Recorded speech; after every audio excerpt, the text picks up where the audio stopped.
Welcome back.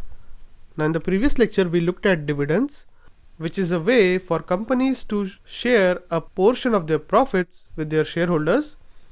Now in this lecture we are going to look at some important dates associated with dividends. Now we'll list the important dates with respect to dividends one by one. The first important day is the dividend declaration day. This is essentially the day on which the board of directors announce that the company is going to pay a dividend. They also announce the quantum of the dividend and also the record date for the dividend, which brings us to our next important date associated with dividend.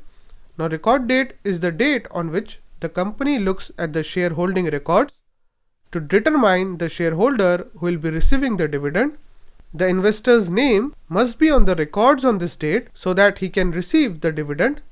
In order to ensure that his name is on the records, the investor may need to be holding the shares 2 or 3 days before the record date. Now whether he should be holding the shares 2 days before the record date or 3 days before the record date depends on the settlement cycle in the country in which the stock is listed.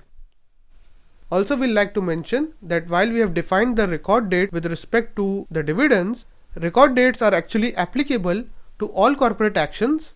So for example, if there is a bonus issue, again there is a record date associated with the bonus issue, which is used to determine which investors are eligible to receive the benefit due to the bonus issue. So record date is not just applicable to dividends, but it is associated with almost all corporate actions. The next important date associated with dividends is the date of actual payment of dividend. So this is essentially the date by which the company intends to pay out the dividend to those shareholders who are eligible to receive the dividend. Now the company declares this date, and this date may be a week or more after the date of record, so that the company has sufficient time to accurately pay dividend to all those entitled to receive dividend. Now let's look at an example to understand all these terminologies a bit better. So now let's look at an example with respect to dividends.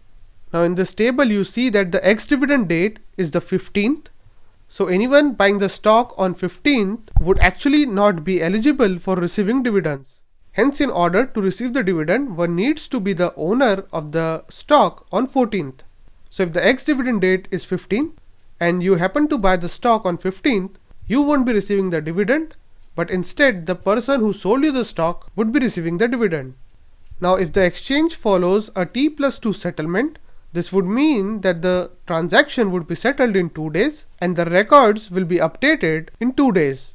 In such a scenario, the record date would be 1 day after the ex-dividend date, as this way anyone buying the stock 1 day before the ex-dividend date will be the shareholder as per the records on the record date.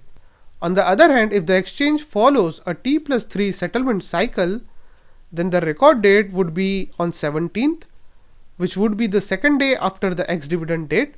And again, this is so because anyone buying the stock 1 day before the ex-dividend date will be the shareholder as per the records on the record date only if the record date is kept 2 days after the ex-dividend date.